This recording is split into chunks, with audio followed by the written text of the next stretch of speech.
여러분, 사랑이 사람을 불태울 수 있다는 말을 들어보신 적이 있으십니까? 그것이 단순한 비유가 아니라 문자 그대로 현실이 되어버린 이야기가 있습니다. 지금으로부터 1400여 년 전, 신라의 서라벌 땅에 한 남자가 살았습니다. 그는 평범한 백성이었습니다. 그러나 그의 가슴 속에는 평범하지 않은 불씨 하나가 자리하고 있었지요. 그 불씨의 이름은 사랑이었습니다. 그리고 그 사랑의 대상은 감히 눈을 마주칠 수조차 없는 신라의 첫 번째 여왕 선덕여왕이었습니다. 삼국유사에는 이런 기록이 남아 있습니다. 왕을 사랑한 한 남자가 그 열망을 이기지 못하여 온몸이 불타 화기가 되었다고 말입니다. 도대체 무슨 일이 있었던 것일까요? 그 남자는 왜 불귀신이 되어야만 했을까요? 선덕여왕은 그 사실을 알고 있었을까요? 그리고 여왕이 잠든 남자의 가슴 위에 팔찌를 남긴 것은 과연 어떤 마음에서였을까요? 오늘 그 천년의 불꽃 이야기를 시작하겠습니다. 봄이었습니다. 서라벌의 거리는 살구꽃 향기로 가득했습니다. 오래도록 나라를 다스리던 진평왕이 세상을 떠난 후 신라에는 새로운 왕이 즉위했지요.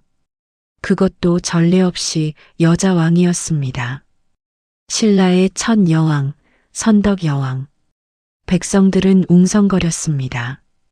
여인이 어찌 나라를 다스릴 수 있겠느냐는 의심의 눈초리도 있었고, 성골의 혈통을 이어받은 당당한 왕족이 아니냐는 지지의 목소리도 있었지요. 서라벌 전체가 새 여왕의 이름을 입에 올리며 술렁이던 그 봄날, 지기는 저자거리에서 땀을 흘리고 있었습니다. 지기는 서라벌 남쪽 황룡사 근방에 사는 젊은 사내였습니다. 집안은 넉넉하지 않았지만 기운이 장사였고 손재주가 좋았습니다.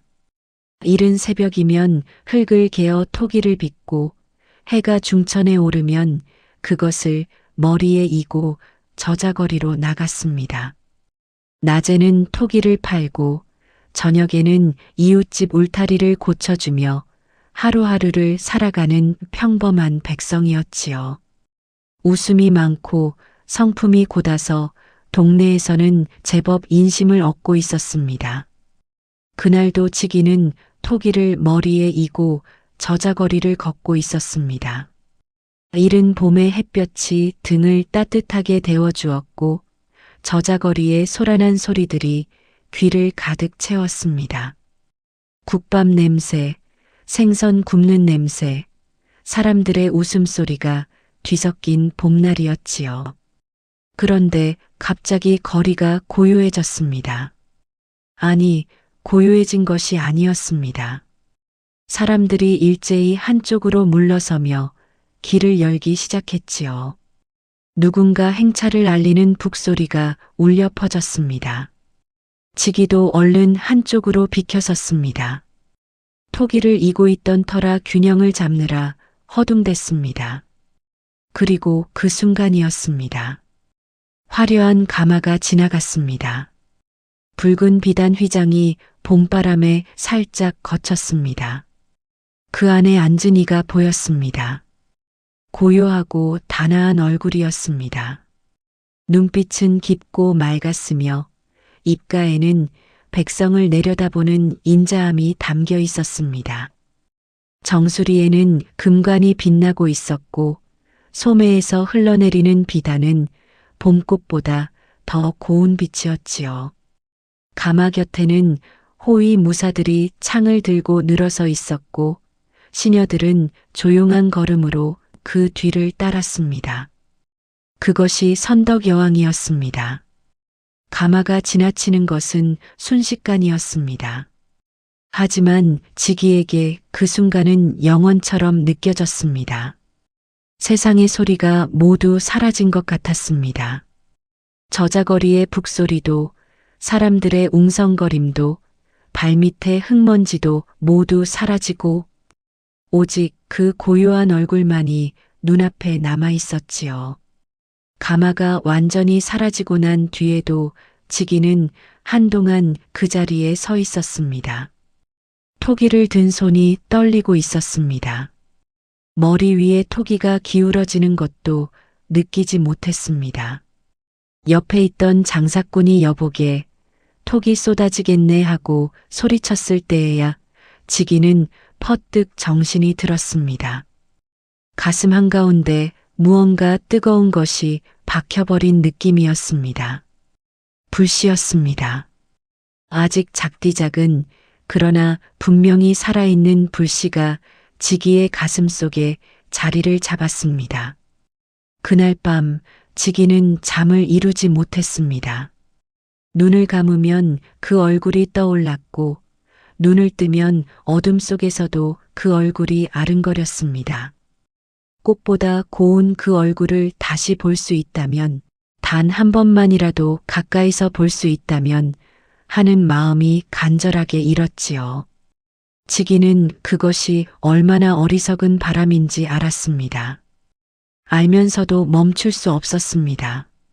그것이 지기의 비극의 시작이었습니다. 여름이 왔습니다. 서라벌에는 새 여왕에 대한 소문이 무성했습니다. 선덕 여왕은 총명하고 인자하다는 소문이었습니다. 신하들의 말에 귀를 기울이고 백성의 고통을 헤아릴 줄 안다는 이야기가 저자거리까지 흘러들었지요.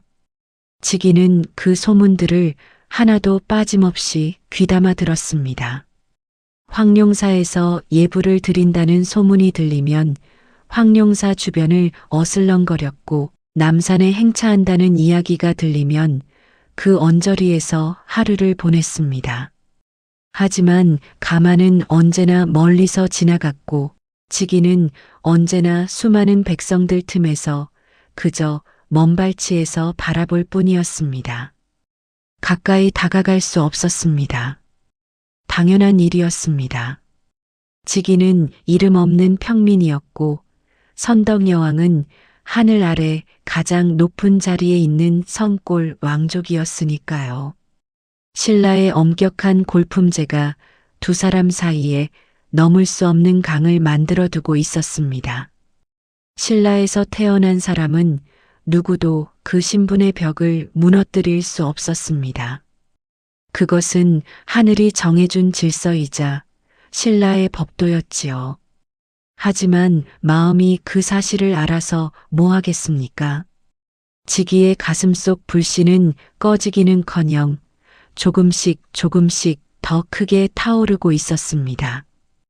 여름 땡볕보다 더 뜨겁게 말이지요. 이웃 사람들이 눈치를 채기 시작했습니다. 지기가 요즘 이상하다고 일을 하다가도 멍하니 어딘가를 바라보는 일이 잦아졌다고 수군거렸습니다. 지기의 어머니도 걱정스러운 눈빛으로 아들의 밥그릇에 나물 반찬을 올려주며 물었습니다. 지기야, 요즘 무슨 걱정이라도 있느냐? 밥도 잘 못 먹고 잠도 잘 못 자는 것 같으니. 지기는 웃어 보였습니다. 아무것도 아닙니다, 어머니. 그저 날이 더워서 그런가 봅니다. 하지만 그것은 더위가 아니었습니다. 지기 자신도 알고 있었지요. 그것은 오직 하나의 얼굴, 오직 하나의 모습에서 비롯된 것이었습니다. 가을이 오자 서라벌의 나무들이 붉게 물들었습니다. 지기의 마음도 그 단풍처럼 더욱 붉어졌습니다. 하루가 다르게 선덕 여왕에 대한 그리움이 깊어갔지요. 어느 날 저녁 지기는 황룡사 담벼락 근처에 혼자 앉아 하늘을 바라보고 있었습니다. 석양이 서쪽 하늘을 붉게 물들이고 있었고 바람에 낙엽이 우수수 떨어졌습니다. 지나가는 사람도 없었습니다. 오직 지기와 바람과 낙엽만이 그 자리에 있었지요. 지기는 생각했습니다. 이 마음을 어찌해야 한단 말인가. 하늘과 땅 사이에 이보다 더 어리석은 사람이 어디 있겠는가. 신라에서 가장 높은 분을 흠모하다니 스스로도 제 꼴이 가소로웠지요. 하지만 멈출 수가 없었습니다. 지기는 그날 밤 처음으로 하늘에 빌었습니다. 황룡사 불전 앞에 엎드려 단 한 가지만을 간청했습니다.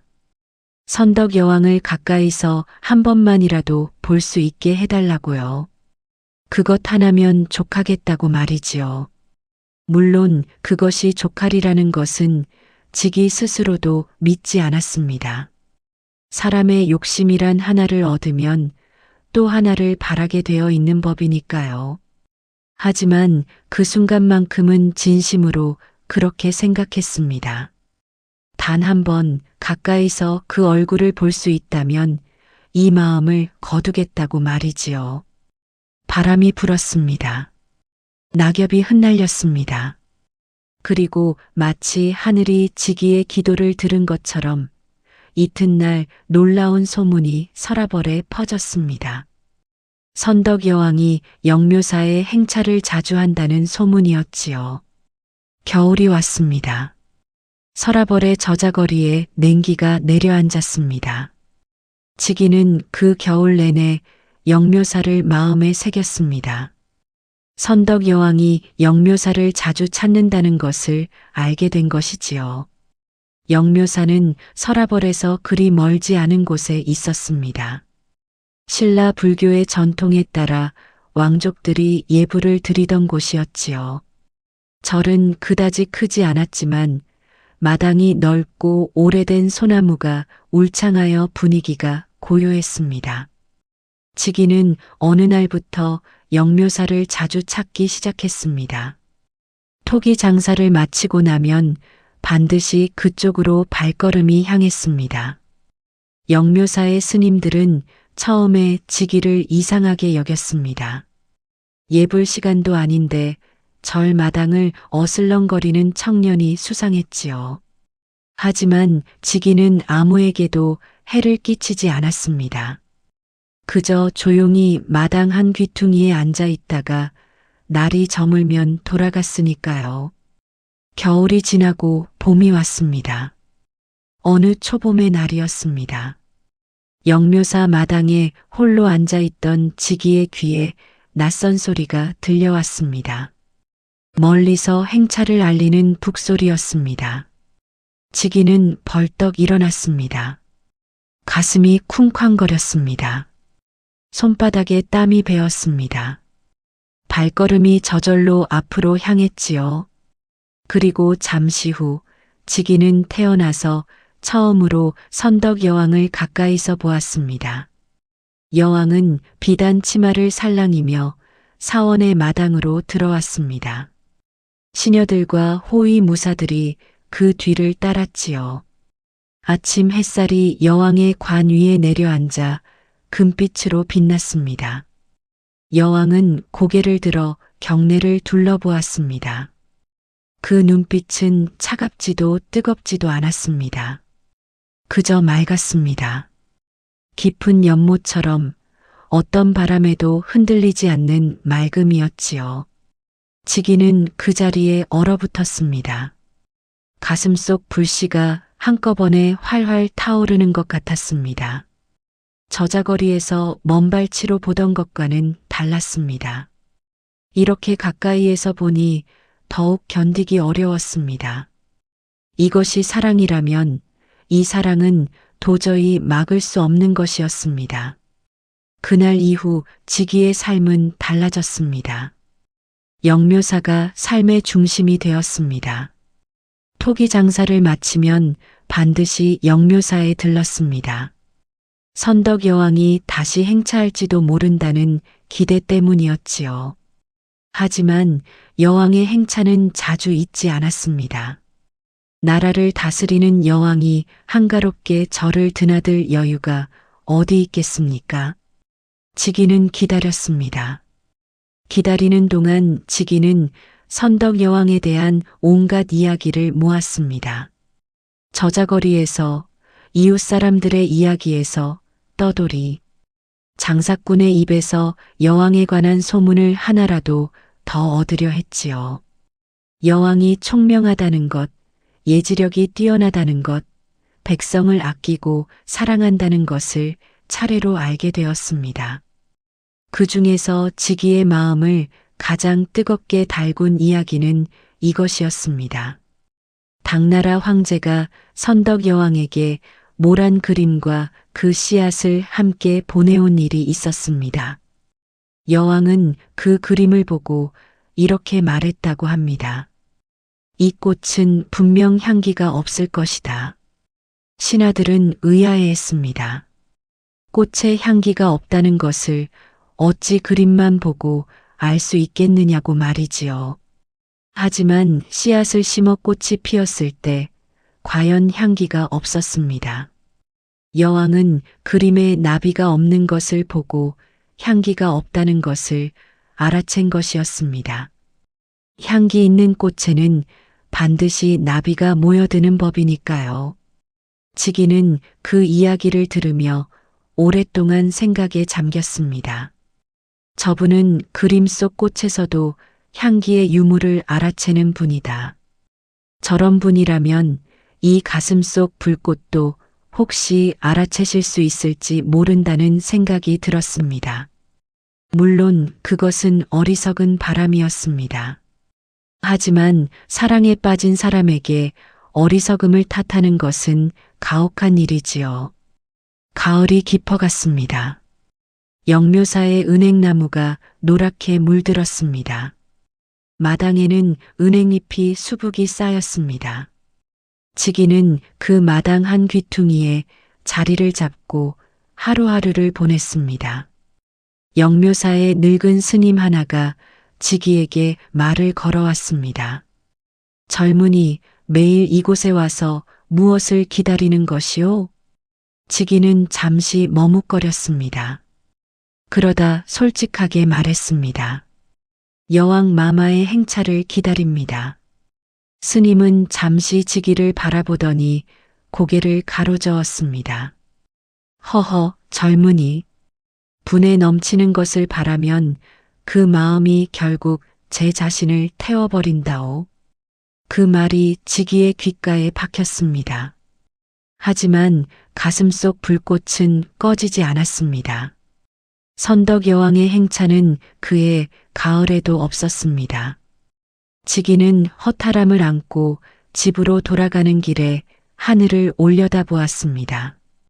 별이 총총했습니다. 어딘가 저 높은 하늘 아래에서 여왕도 이 같은 별을 바라보고 있을까 하는 생각이 들었습니다. 그 생각만으로 가슴이 먹먹해졌습니다. 그날 밤 지기는 꿈을 꾸었습니다. 꿈속에서 선덕 여왕이 지기를 바라보며 미소 짓고 있었습니다. 그 미소가 얼마나 따뜻했던지 지기는 꿈에서 깨어나서도 한참 동안 눈을 뜨지 못했습니다. 현실로 돌아오기가 싫었던 것이지요. 꿈속의 미소는 현실에서는 결코 닿을 수 없는 것이었으니까요. 한편 궁궐 안에서 선덕 여왕의 하루는 고단하기 짝이 없었습니다. 신라의 첫 여왕으로 즉위한 선덕 여왕의 자리는 화려했지만 결코 편하지 않았습니다. 당나라와의 외교를 처리해야 했고 백제와 고구려의 위협을 막아야 했습니다. 삼국이 서로 으르렁거리며 한반도 전체를 덮고 있던 시절이었지요. 하루가 멀다 하고 국경에서 불화가 일었고 신하들은 저마다 다른 대책을 들고 여왕 앞에 나타났습니다. 더욱이 신라 내부에서도 여왕의 자리를 탐내는 세력들이 있었습니다. 여인이 왕의 자리에 앉은 것이 부당하다는 무리들이 언제나 어딘가에서 칼을 갈고 있었으니까요. 왕자는 찬란했지만 그 아래에는 보이지 않는 가시가 깔려 있었습니다.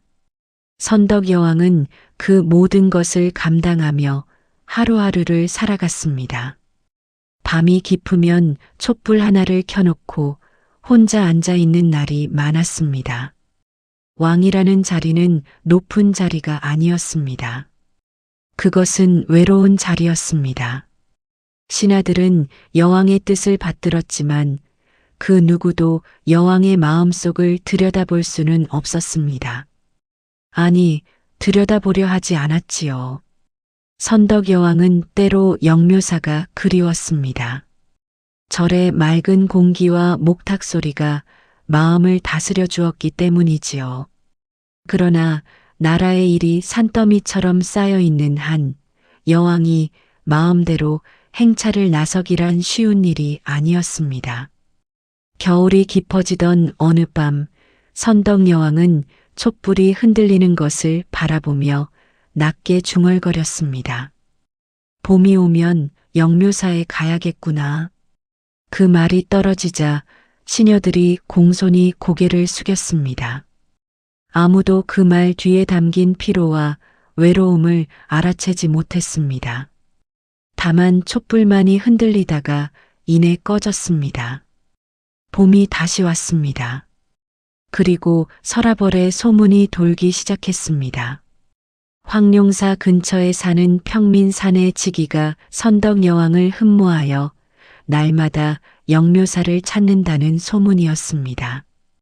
이미 1년이 훌쩍 넘은 일이었지요. 사람들은 혀를 차며 수군거렸습니다. 제정신인가? 여왕 마마를 흠모하다니. 쯧쯧, 저 사내가 홀렸나 보군. 분수도 모르는 것이 화를 자초하는 것이지. 지기의 어머니도 그 소문을 들었습니다. 어머니는 지기의 두 손을 붙잡고 울먹였습니다. 지기야, 제발 이러지 마라. 그분은 우리와는 다른 하늘의 사람이다. 그 마음을 접어라. 이러다 큰일이 난다. 지기는 어머니의 손을 꼭 쥐었습니다. 걱정 마십시오, 어머니. 저는 그저 뵙고 싶을 뿐입니다. 그것 하나면 족합니다. 하지만 어머니의 눈물은 멈추지 않았습니다. 어머니의 가슴은 알고 있었지요. 사랑이란 그저 바라보는 것으로 족해지는 것이 아님을 말입니다. 아들의 눈빛이 이미 보통 사람의 눈빛이 아니었습니다. 마른 장작에 불씨가 닿은 것처럼 이제 꺼지기가 쉽지 않은 눈빛이었지요. 소문은 날개를 달고 서라벌 전체로 퍼져나갔습니다. 그리고 그 소문은 마침내 뜻하지 않은 곳까지 닿았습니다. 바로 궁궐이었습니다. 어느 날 선덕 여왕의 시녀 하나가 조심스럽게 아뢰었습니다. 마마, 서라벌에 이상한 소문이 돌고 있사옵니다. 여왕은 나라 문서에서 시선을 들었습니다. 어떤 소문이냐? 시녀는 머뭇거리다가 고개를 숙이며 말했습니다. 황룡사 근방의 지기라는 평민이 마마를 흠모하여 날마다 영묘사를 찾는다 하옵니다. 벌써 1년이 훨씬 넘었다 하지요. 궁궐 안에 잠시 침묵이 흘렀습니다. 선덕 여왕은 표정 하나 흔들리지 않았습니다. 그저 가만히 생각에 잠겼지요. 신하들이었다면 당장 그 사내를 잡아들이라 했을 것입니다. 어찌 감히 여왕을 흠모한다는 말이냐고 분노했을 것이지요. 하지만 선덕 여왕은 달랐습니다. 잠시 후 선덕 여왕이 입을 열었습니다. 그 사내가 무슨 나쁜 짓이라도 하였느냐? 아니옵니다, 마마. 그저 영묘사에 앉아 있을 뿐이라 하옵니다. 그렇다면 내버려 두거라. 마음을 품는 것이 죄가 되지는 않는다. 시녀들은 고개를 숙이며 물러났습니다. 방 안에 홀로 남은 선덕 여왕은 한참 동안 창밖을 바라보았습니다. 창밖에는 여름 햇살이 눈부시게 내리쬐고 있었습니다. 여왕의 눈빛에는 무언가 알 수 없는 감정이 스쳐 지나갔습니다. 불쌍하다는 마음이었을까요? 순수한 마음에 대한 연민이었을까요? 아니면 왕이라는 자리가 얼마나 외로운 것인지를 그 사내의 처절한 그리움 앞에서 새삼 깨닫는 마음이었을까요? 그날 밤 선덕 여왕은 촛불 앞에 오래 앉아 있었습니다. 즉위의 기다림은 이제 2년이 넘어가고 있었습니다. 몸은 말라가고 얼굴은 초췌해졌습니다. 살이 빠져 뼈가 드러날 것 같았습니다. 두 눈 아래에 짙은 그늘이 내려앉았지요. 토기 장사도 예전만 못했습니다. 흙을 개는 손이 예전처럼 힘차지 않았고 가마에 토기를 굽는 것도 자꾸 잊었습니다. 이웃 사람들은 걱정스럽게 즉위를 바라보았지만 아무도 그 마음을 돌릴 수는 없었습니다. 영묘사의 늙은 스님은 즉위를 불러 차 한 잔을 내밀었습니다. 젊은이, 아직도 여기 있구려. 네, 스님. 이제 그만 집으로 돌아가는 것이 어떻겠소? 세상에는 그대를 기다리는 인연이 따로 있을 것이요. 즉위는 찻잔을 두 손으로 감쌌습니다. 온기가 손바닥으로 전해졌습니다. 그리고 조용히 말했습니다. 스님, 저도 압니다. 이것이 어리석은 마음임을 말이지요. 하지만 이 불씨가 꺼지지 않는 한 저는 여기를 떠날 수 없습니다. 스님은 긴 한숨을 쉬었습니다. 불씨는 스스로 꺼질 줄 모른다오. 스스로 꺼지게 두지 않으면 마침내 모든 것을 태워버리고야 만다오. 그 말을 마지막으로 스님은 자리를 떴습니다. 즉위는 혼자 남아 식어가는 찻잔을 바라보았습니다. 그날 밤 달이 유달리 밝았습니다. 그리고 바로 그때였습니다. 영묘사 쪽에서 말발굽 소리가 들려왔습니다. 즉위의 심장이 쿵 내려앉았습니다. 횃불이 먼저 왔습니다. 그 뒤를 이어 붉은 비단 휘장을 두른 가마가 들어왔습니다. 호위 무사들이 좌우에 늘어섰습니다. 선덕 여왕이 영묘사에 행차한 것이었습니다. 즉위는 몸을 숨겼습니다. 아니, 숨기려 했습니다. 하지만 다리가 움직이지 않았습니다. 가슴이 너무 크게 뛰어서 그 소리가 들릴 것만 같았습니다. 2년을 기다린 것이 헛되지 않았습니다. 드디어 오신 것이었습니다. 선덕 여왕이 가마에서 내렸습니다. 가을 달빛이 여왕의 관 위에서 반짝였습니다. 여왕은 조용히 사원 안으로 걸어 들어갔지요. 그 걸음걸이가 얼마나 단아하고 고요했던지 즉위는 숨을 참았습니다. 그 모습이 눈에 담기는 동안 숨조차 쉬기가 아까웠습니다. 예불이 시작되었습니다. 목탁 소리와 불경 소리가 사원 안에서 은은하게 흘러나왔습니다. 즉위는 그 소리를 들으며 영묘사 돌계단 위에 앉았습니다. 그리고 기다렸습니다. 여왕이 예불을 마치고 나오면 그때 그 얼굴을 한 번 더 볼 수 있을 것이었습니다. 그것으로 족하다고 생각했습니다. 그것 하나면 다시 얼마든지 기다릴 수 있을 것 같았지요. 하지만 예불은 생각보다 길었습니다. 가을밤 공기가 점점 차가워졌습니다. 횃불이 바람에 흔들렸습니다. 즉위의 눈꺼풀이 무거워졌습니다. 2년의 기다림이 몸속에서 피로로 쌓인 것이었습니다. 즉위는 졌습니다. 2년이 넘는 기다림이 한꺼번에 밀려온 것이었습니다. 피로와 밤 공기가 즉위의 눈을 감겼습니다. 영묘사 돌계단 위에서 즉위는 그만 잠이 들고 말았습니다. 차디찬 돌 위에서 얇은 베옷 하나만 걸친 채로 말이지요. 꿈속에서 즉위는 선덕 여왕을 만났습니다. 꿈속의 여왕은 미소를 지으며 즉위를 바라보았습니다. 그 미소가 꿈에서조차 찬란했습니다. 즉위는 꿈속에서 여왕에게 다가가려 했습니다. 하지만 아무리 걸어도 거리가 좁혀지지 않았습니다. 여왕은 언제나 손이 닿지 않는 곳에 있었습니다. 그것이 현실이기도 했지요. 한편 예불을 마친 선덕 여왕이 사원 밖으로 나왔습니다. 달빛이 맑았습니다. 가을바람이 가볍게 불었습니다.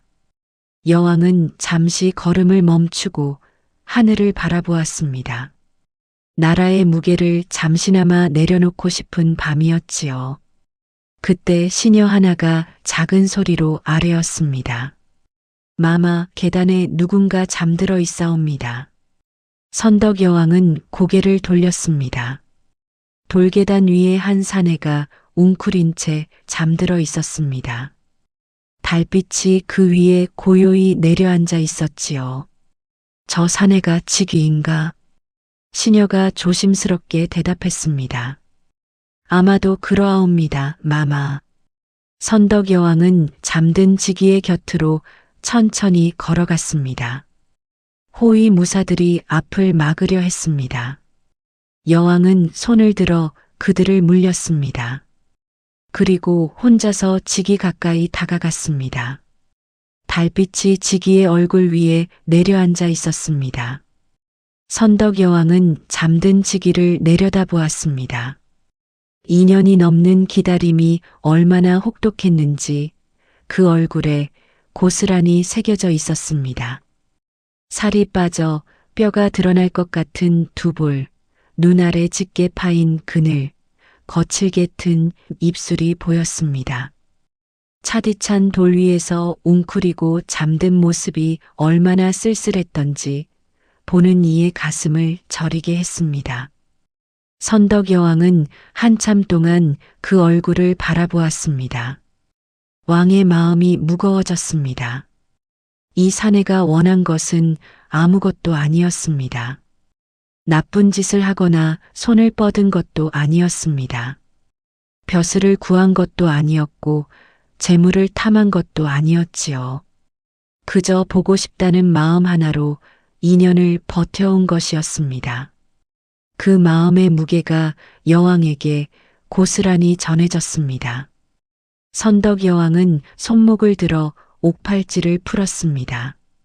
맑고 차가운 옥빛이 달빛을 받아 은은하게 빛났습니다. 왕족이 아니면 걸칠 수 없는, 그러나 그보다 더 값진 것은 그 안에 담긴 마음이었지요. 여왕은 그 팔찌를 지기의 가슴 위에 조용히 올려놓았습니다. 차디찬 돌 위에서 잠든 지기의 가슴이 팔찌의 무게를 느끼지 못했습니다. 바람이 살랑 불었습니다. 달빛이 팔찌 위에서 흔들렸습니다. 선덕 여왕은 천천히 몸을 일으켰습니다. 그리고 아무 말 없이 가마로 돌아갔습니다. 호위 무사들도 시녀들도 아무 소리를 내지 않았습니다. 영묘사 마당은 다시 고요해졌습니다.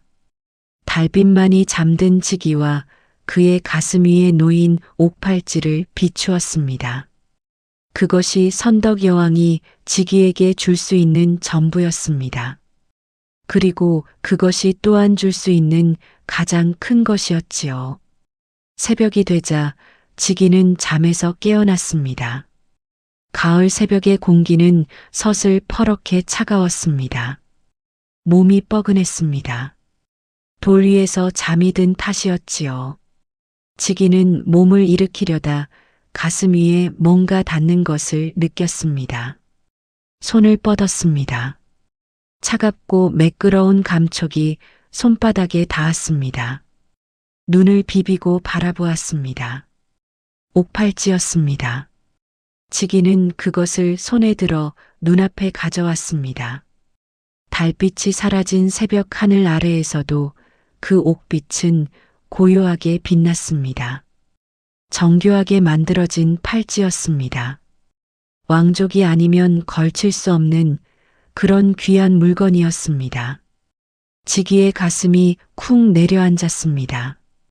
이것은 여왕의 팔찌였습니다.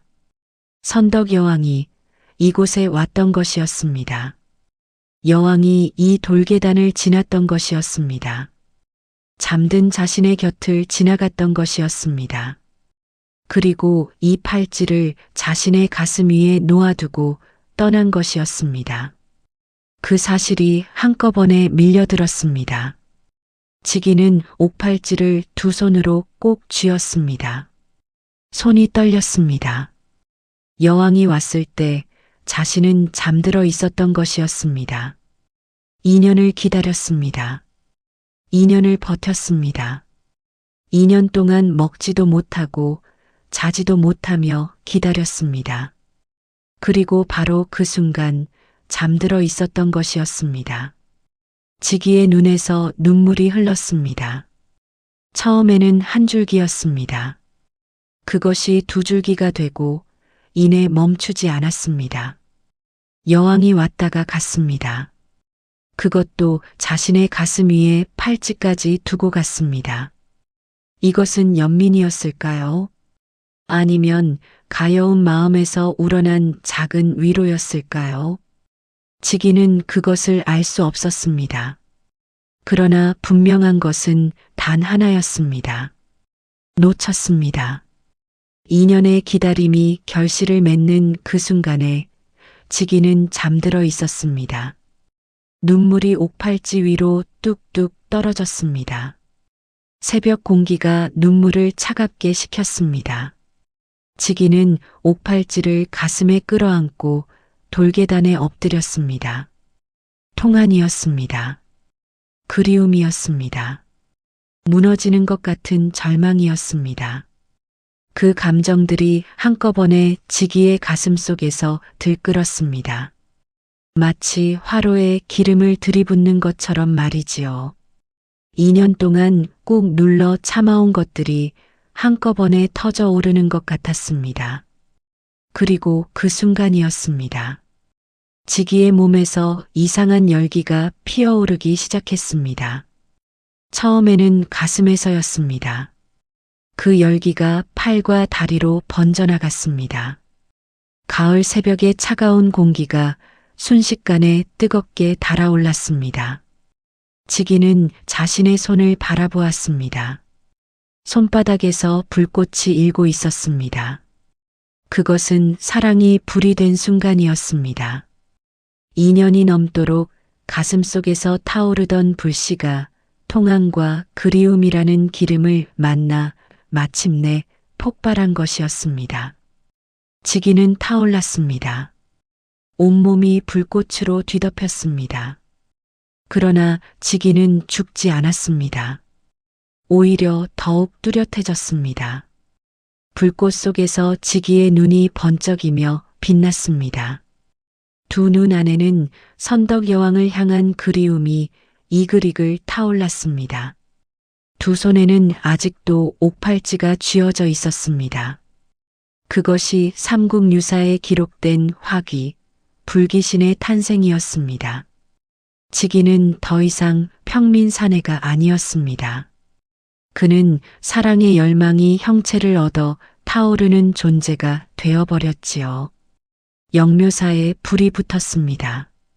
오래된 소나무가 타고 사원의 처마가 타올랐습니다. 화기가 된 지기는 서라벌 거리를 뛰어다녔습니다. 지기가 지나간 자리마다 불꽃이 일었습니다. 집들이 타고 나무들이 타고 저자거리가 타올랐습니다. 서라벌 백성들이 비명을 지르며 달아났습니다.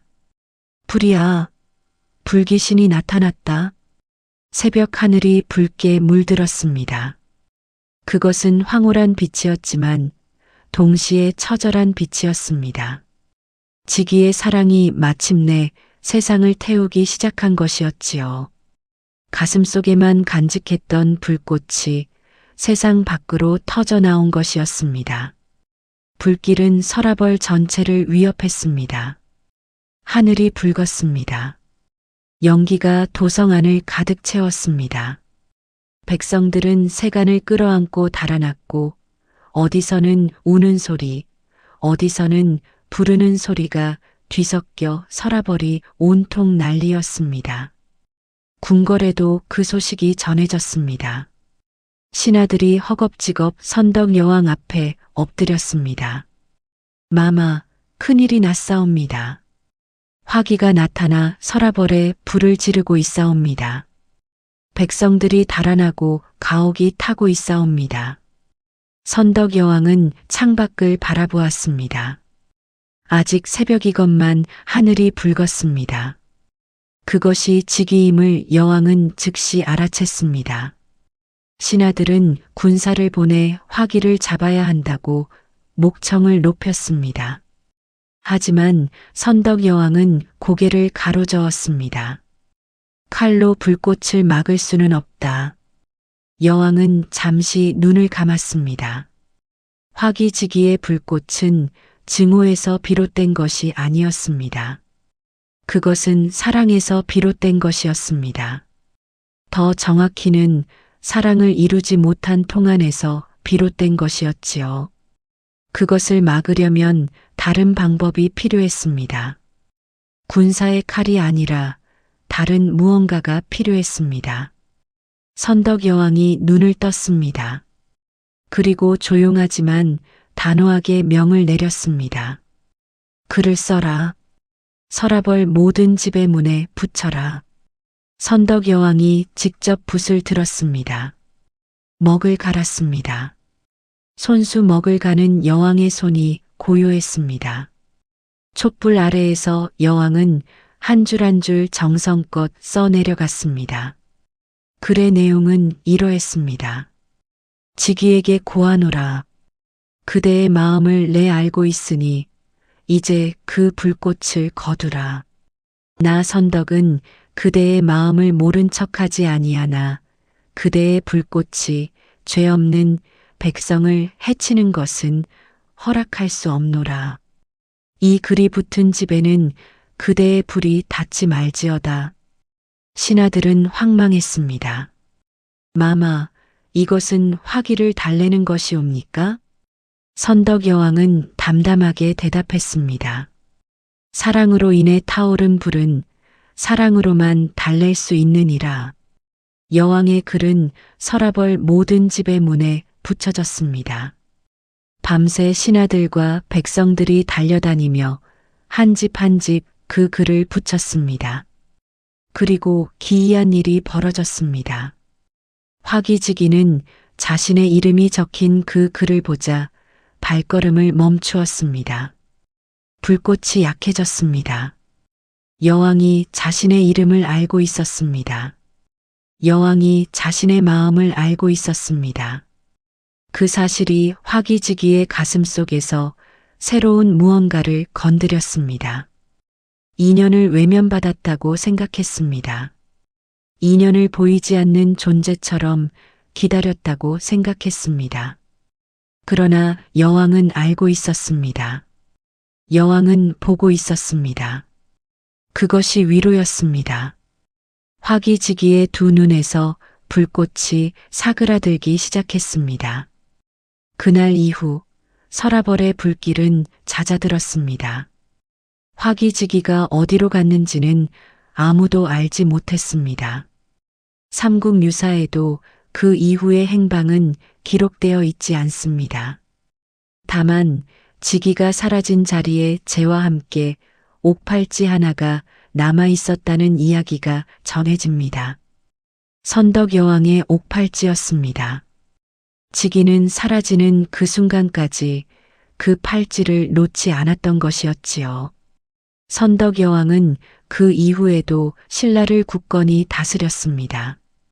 황룡사 9층 목탑을 세워 삼국 통일의 기반을 닦았고 첨성대를 세워 하늘의 이치를 살폈습니다.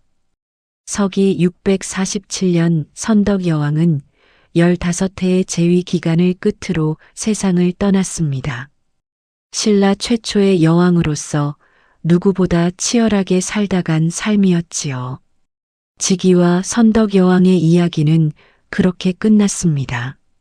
하지만 그 이야기는 1400년이 흐른 지금까지도 사람들의 입에서 입으로 전해지고 있습니다. 삼국유사에 남겨진 단 몇 줄의 기록이 이토록 오래 살아남은 이유는 무엇일까요?